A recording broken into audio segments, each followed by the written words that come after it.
I'm Jerry Gilfoyle. I'm one of the physics professors here at the University of Richmond, and I'm going to regale you for the next 25 minutes or so with one of the aspects of the research program that I have going here at the University of Richmond.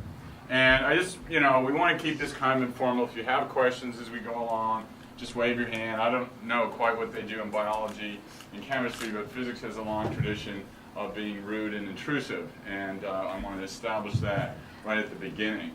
The talk that I'm going to give to you today is really about an area of research which I'm working on a lot these days, and I'll talk more about that as we go along. But it's really part of a story that really goes back, to the ancient Greeks.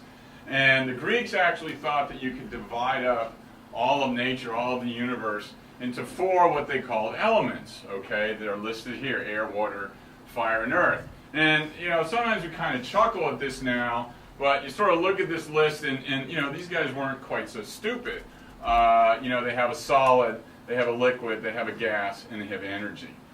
And so they are actually able to essentially partition or classify the material they saw around them in this way, and thought that basically everything around them could be viewed as some combination of that. And so this is sort of the ancient periodic table in the days of the Greeks. Well, we've gone a little bit further than that. Since then, there's a whole range of phenomena that we now can understand. We go from the cosmic microwave background radiation, where we have actually, to a very high precision now, measured the size of the universe. It's about 13.9 billion light years across, plus or minus about 1 to 2%. All the way down through sort of terrestrial sizes, humans, and so on, down to the sizes of atoms, and even down to break atoms apart into nucleus made of protons and neutrons. And what I'm going to talk to you mostly about are what are inside those protons and neutrons, namely these things that we call quarks. And so the sort of range of phenomena that we're looking at now is really spectacular. I mean, we're going from things that are the size of the universe, 10 to the 26 meters, down to things even smaller than 10 to the minus 15th meters. So you're covering a size range of over 10 to the 40, 10 to the 41 orders of magnitude. And what we'll be doing is looking basically at the bottom end. It's worth pointing out that when you kind of look at sort of the size of the Earth to humans and so on, going down in size is about as distant in some sense as going up and looking at the whole universe. The Greeks had their elements, their periodic chart, as it's called. We have our own. It looks like this. I think everybody is familiar with this from our earliest childhoods, okay, or for me, what seems like my earliest childhood.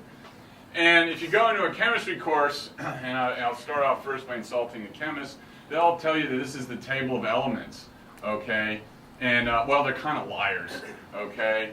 Because if you look at what it means to be an element, it's a fundamental constituent, okay? And the chemists are already making faces at me, but, that's okay. We call this a table of elements really just for historic purposes, because for a long time we've known that you can take these things, okay, and break them apart into their fundamental constituents. And we've known for a long time that I could take, niobium or something like that, a niobium atom, and break it apart into a very heavy nucleus, which has almost all of the mass of the atom and all of the positive charge, and then this collection of electrons around it, which are very light and carry all the negative charge. Well, since we built up the periodic chart in the last sort of 150 years or so, we've actually gone further than that, and we actually now at this point have what we think is our best guess at what the real table of elements is, and that's what is shown over here. We can take those atoms, break them up into nuclei, take those nuclei, break them up into protons and neutrons, and what we've been able to do over the last 30 years is take those protons and neutrons and peer inside them. We can't break them up. We'll come back to that. That's a critical point in all this. And when we do that, when we peer inside the proton and neutron, we find, in other particles, we find that we can account for all the known matter in the universe in terms of 6 objects that we call quarks. Okay? We give them these kind of funny names: up and down, charmed, strange, top and bottom. mostly because we like to give them funny names, okay? These are just sort of chosen somewhat whimsically, but then again, you know, molybdenum, who came up with that name for that element. And so this right now is the current periodic chart for the fundamental constituents of matter. There are the quarks. There's also a set of particles that are called the leptons, okay? These break down into a nice structure. There's a pair of quarks that comes with what's called a neutrino and an electron. Turns out the electron is one of the fundamental particles. And then there's three what we call generations. Each generation has two quarks, a neutrino, and then another lepton, as we call it. This gets a funny name, muon, and then tau. And basically, when we look around us now, the matter that we know about can all be constructed from this set of particles, okay? And then, well, there's another sort of new type of particle over here. What these particles represent are the forces that actually govern the interactions of these particles. And so in the modern way that we look at how forces act, what we look at is if a U and a D quark are interacting with what's called the color force, then what they do is they exchange particles called gluons. And it's the exchange of those particles that binds the U and the D quark together. Turns out there's, depending on who you talk to, there's 3 or 4 forces that are out there. Typically, when you look in the media, they'll list an electromagnetic force, that's the electricity, Coulomb's law, and so on. A strong force which binds nuclei, protons, and neutrons together. There's also a weak force which is responsible for some radioactive decays, and then gravity. Well, it turns out we've known since, I think it was this 1979, 1980 Nobel Prize, that basically the electromagnetic force and the weak force are actually a manifestation, 2 manifestations of a single force. So there's really only 3. Okay, there's the electroweak force now. There's this force governed by the exchange of these objects called gluons. That's the force that basically governs the interaction of the quarks. Now, if we want to build up our normal, our typical periodic chart, what we do is we take combinations of these things. For instance, the proton is actually a combination of 3 quarks. It's 2 U's, 2 up quarks, and a down. The neutron, which I'm going to talk about in a little more detail, is 2 downs and an up. And there's a whole sort of zoo of particles out there that we've observed, and you can account for their structure and their energies and masses and so on by using combinations of this fundamental table of elements right here. A couple other features of this is that the atomic nucleus is made of protons and neutrons. It's bound by, essentially it's the same force that binds the quarks together, but it's kind of the leftover force. If we do have some chemists in here, you may have run into a thing called a van der Waals force. When I take atoms and make a molecule, okay, those atoms interact via the electromagnetic force, the Coulomb force. And under the right circumstances, they'll bind. At the same time, once you make a molecule, there's essentially a leftover electromagnetic force surrounding that molecule, and that's how different molecules interact. When you talk about water being a polar molecule and the forces between those molecules, you're talking about kind of a residual force left over from the electromagnetic force interacting between the oxygen atoms and the hydrogen atoms. And it turns out that the forces between neutrons and protons are really the residual force left over from the up and down quarks. One of the ways that we learned about molecules and atoms and nuclei and protons and neutrons was we could take those objects and break them apart, okay? When we tried to do it for protons and neutrons to knock the quarks loose from inside the protons and neutrons, we couldn't do it, okay? What we found, in fact, that the quarks are confined inside those protons and neutrons, and that, in fact, we can't get them out. And so the problem actually, at this stage, it turns out is much tougher than it was earlier when we could actually knock the things out. So that's some of the stuff we do know. What's the force that acts between quarks that binds them together? It's basically described by a theory called quantum chromodynamics, or QCD. It was the Nobel Prize in 2004. What this picture over here shows you is the force, or the potential energy, between two quarks. It's basically how much energy is stored in the field between those quarks as a function of the distance between them. The picture down here shows you a different force. This shows you the force between a proton and neutron. So this is the sort of residual force left over from the quark force. And this force actually looks more like the forces that you see between atoms in a molecule and between molecules and so on. Typically what you see is, in the potential energy curve, as a function of distance between your particles, is you see a dip like this, which corresponds to where a state would be bound. And eventually the force goes to something flat, okay, or goes to zero. And that, because it goes to zero, that allows you to actually bind those, or to pull those particles apart. With the quark force, this potential energy just keeps going up and up and up. And it turns out that what this corresponds to is basically a constant force, so that no matter how far I pull my two quarks apart, that I'm always going to have the same force. Okay? Whereas if I have, an electron and a proton forming a hydrogen atom, when I pull them apart, the force actually gets weaker, and eventually I can ionize the thing. All right? You can't do that when you have quarks. In fact, the force is reasonably strong. It's about 3 tons.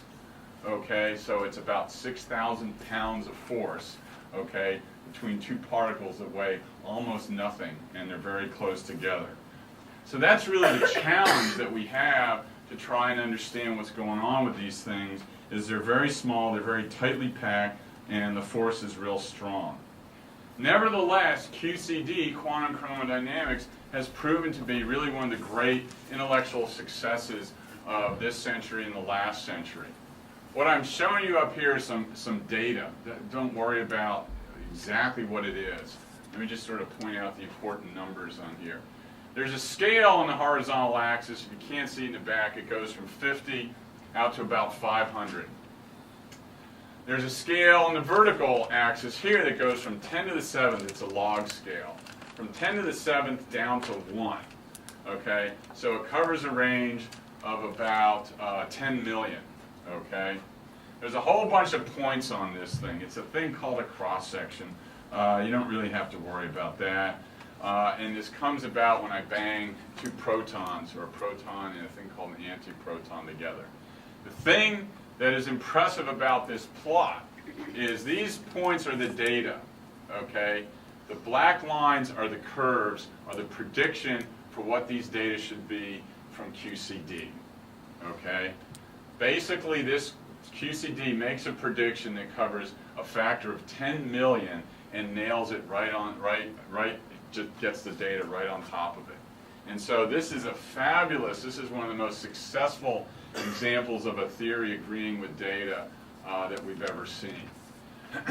At the same time, and this scale here goes up to about 500. At the same time, we have what's called the Hadronic Model. And what that does is that's a lower energy model where instead of viewing protons and neutrons as made up of quarks, we just view them as fundamental particles themselves, okay, with a certain set of attributes, charge, mass, and so on. And working at low energy, it turns out that that theory has also been extremely successful. This is another plot analogous to this one. It's an electron scattering off a deuteron, which is a proton and a neutron bound together. The scale down here is a little different. This is actually in units of energy squared, and it goes from 1 out to 5, or 6 actually. And so the scale here is much lower than the scale here. So we're down at a much lower energy. But here too, there's several curves. The points are the data. There's several curves. Some of them don't do so great. But Wally Van Orden's curve right here, this dashed line, all right, he covers sort of 10 to the minus 4th to 10 to the minus 9th. He covers about a factor of 500,000 or 100,000, a couple 100,000 or so. And he pretty much nails and describes the data too. And so the point here is that at very low energies, we do extremely good with our theories at describing the data. when we look at very high energy, in the hundreds on this scale, we also do extremely well. If we try and take these two pictures and merge them, we know that protons and neutrons that are used in this model are made of quarks. If we try and take the quark picture in QCD and extend that down to the low energies that we have here and match up our theory, well, things go bad, okay? And here's one of the best examples I could find of how bad things go. The numbers down here are sort of 0 to 2, so they're low energy again. This is a quantity, it's T20, don't worry about it. What you want to look at is there's a set of points here from a variety of labs. Jefferson Lab, where I do my work, Russia, Novosibirsk, Bates is MIT, NICF is in Holland. Data at fairly low energy, again, it's electrons scattering off deuterium. This funny little line in here is the QCD prediction for this quantity, okay? It's straight, it doesn't have this nice dip in it. Out here, it basically is the wrong sign, the wrong magnitude, doesn't work very well. These curves shown here are that Hadronic model, or from the Hadronic model, and they do a pretty good job describing the data. But when we try to extend QCD down into the realm where protons and neutrons exist, it fails badly. And that's really the focus of where my research is, and a whole community of people, not just in the United States, but around the world, is to try and take, I mean, we know QCD is right, okay? It works at very high energy. We also know that nuclei exist. We see it all around us. And yet, at this point, we've been unable to take that theory and use it to calculate the attributes of protons and neutrons in the sort of normal nuclear matter that we actually see around us. What my research is focused on in particular is the neutron, okay? And what we're trying to do is understand the structure, the interior structure of the neutron, in particular where the quarks are, okay? If you're going to take a theory, start from the picture of quarks, two d quarks and an up quark interacting with each other, then if you want to basically measure where the charge is, okay, because those are all charged objects, your theory better tell you where the charge is located if it's going to be successful. Well, I want to give you a very brief introduction to what's a quantity called the magnetic form factor of the neutron. It's basically a fancy way of talking about the charge density. When I was in college, you know, this is the kind of picture that was actually in our textbook. The neutron, it turns out, has 0 net charge, okay? When you combine them with protons, you make nuclei. Well, just because it has 0 net charge doesn't mean it doesn't have any charge. What this plot shows you, it's a function of distance from the center of the neutron, and it's this sort of funny quantity. It's 4 pi r squared times the charge density. So it's the charge per cubic meter inside the neutron. We multiply by r because it's just convenient. What that does is when you get down to r equals 0, everything goes to 0. But it tells you basically where the charge is. This is some data that actually goes back to the 60s. The curve that you want to focus on mostly is this one right here, labeled the neutron. These other pieces are associated with the proton and other pieces of those objects. But what you see with the neutron is you basically see a positive core. There's positive charge right near the center of the neutron. And then as you go further out, there's negative charge out here. And so there's this positive core with kind of this negative halo around it. And it extends out to about 1 Fermi, okay? A Fermi is a convenient unit that we use in nuclear and particle physics.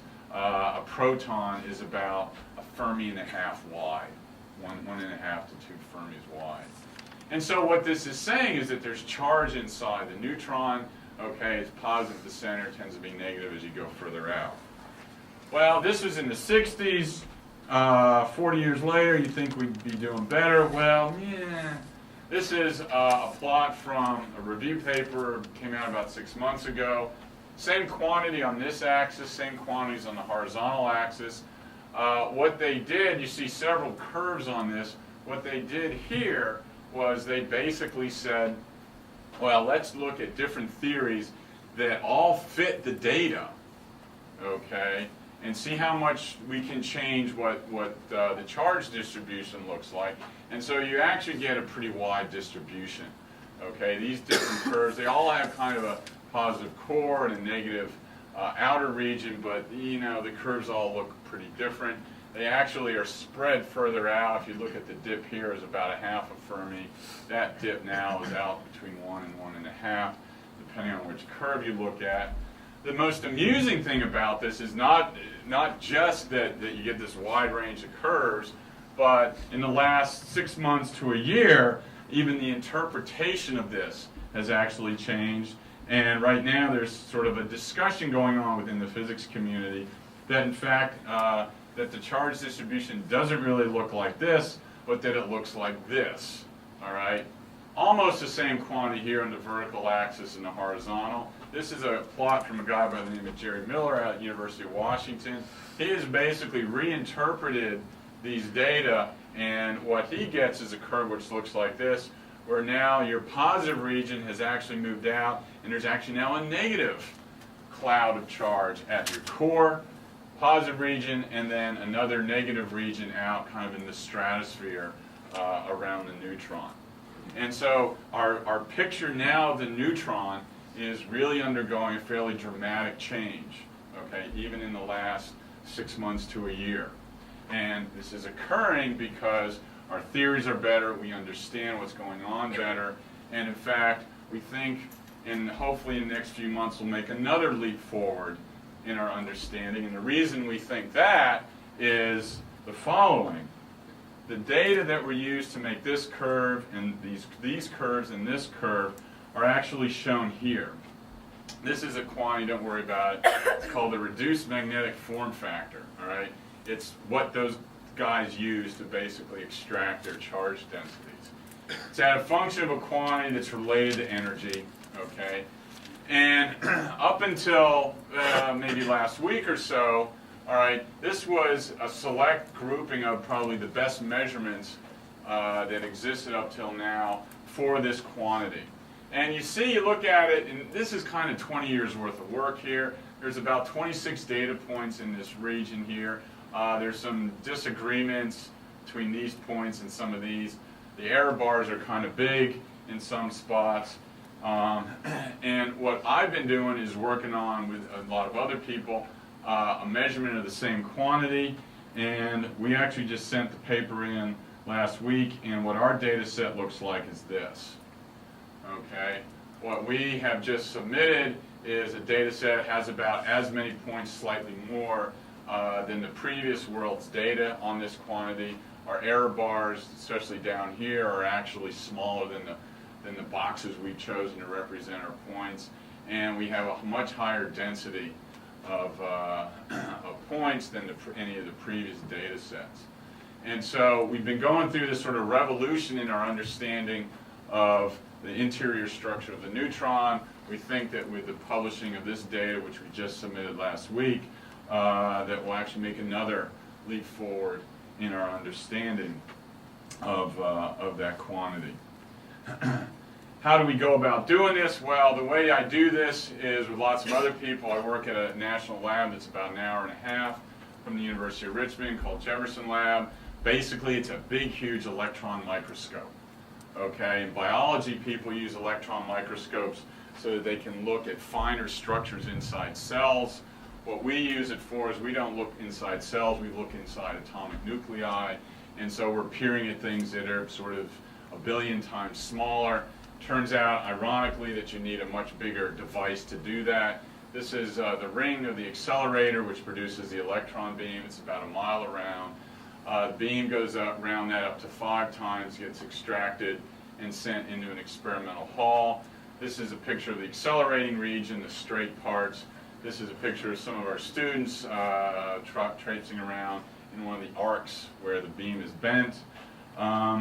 And the way we take data is we have really big eyeballs, essentially, This is a spectrometer that I have worked on for a long time. Basically what happens in a device like this, the beam comes in from behind this, from this direction over here. There's a target buried deep inside all this stuff, okay? An interaction occurs, you scatter off the quarks inside your proton or neutron, and then the debris from that collision comes flying out through your detector, and it basically leaves an electronic trail behind it. And we use that electronic trail to essentially extract the momentum, energy, and so on, and all that information so that we can reconstruct what actually happened in the collision. This is a big detector. It gives you some idea of the size. It's about 30 feet from the top to bottom. Costs $50 million to build, and they actually let me play with it, which sometimes scares me. What we do in my lab here at the University of Richmond, basically we're focused right now on data analysis. When we're running with our spectrometer, we take about 1 terabyte of data a day. It's about 1,000 gigabytes. And so we need lots of computing power to actually analyze those data and do calculations. And so we do that up here. We also go down to the lab. We have people take shifts. We have people doing unauthorized things in various parts of the lab when they're taking shifts. My students get to go give nifty posters like this, or even better, they go give nifty talks like this. This was in Denmark from a student a few years ago. I even go to give nifty talks. This is not me giving a talk, but it's at a conference in Madagascar about a year ago. And you know, they asked if I wanted, you know, the shot, you know, before I went. They asked if I, you know, should get the shot to prevent rabies. I thought, oh no, I won't be handling any animals. But then I ended up playing with some lemurs. So, so that's what people do in my lab. I do want to spend 2 minutes on another lab which I haven't worked at. I know a lot of people that work there that you may have heard of in the last few months. It's been called the Large Hadron Collider. This is, the LHC is actually much bigger than the lab at JLab. It's not some little stinking mile around. It's about 17 miles around. It's built by a consortium including the United States, but mostly European countries. And what it's going to try and do is basically discover a whole new set of particles that you can only see if you go to much higher energy. And this has been in the media a fair amount. In September, they actually turned on for the first time. What they're doing in the LHC is they actually have counter-rotating beams of protons, and they smash. And so you have these two bags of quarks that you then throw at each other really fast. And what you do is produce a very high-energy collision out of which a lot of particles can be created. That's the actual accelerator site. I just want to do very briefly what it's about, and this is a lovely analogy that I saw in a talk in the last year. And what we're going to learn from the LHC is really, it's not a very simple question because we're going to learn a lot of things, but this was just a neat analogy. I showed you this table of the elements before, okay? And when you look at the periodic chart from chemistry, that doesn't tell you all about chemistry. There's a lot more to it than that. Same thing here, and the analogy that I saw a few months ago was to sort of say that this was all that we learn about at the LHC is a bit like saying that this is Beethoven's Fifth Symphony, where this is a histogram of different notes that are played in Beethoven's Fifth Symphony. Okay, and if that's all you knew about Beethoven's Fifth Symphony, you might not be very impressed, because what you've done is taken out all the interactions, okay, between those notes. And so the idea behind Jefferson Lab, the LHC, is basically we're taking this picture we have of matter, okay, the best one that we have now, and we're basically pushing beyond its limits to try and see what other things might be out there, and fundamentally to understand why it is that we exist even here on the Earth. And so the model that has been the one in particle and nuclear physics for now about 30 years, it's one of the most successful of all time, was the 1979 Nobel Prize, is it's that model that we're trying to push beyond with both the LHC and with Jefferson Lab. The thing that caught a lot of people's attention, you may have heard that, you may not have. I was actually on one of the local radio stations because of this. But there was talk that somehow turning on the LHC would create a black hole that would eat the planet. Okay? And this even made it into such reputable publications as Fox News. I just want to put you all at ease. We've turned on the LHC, and we're all still here.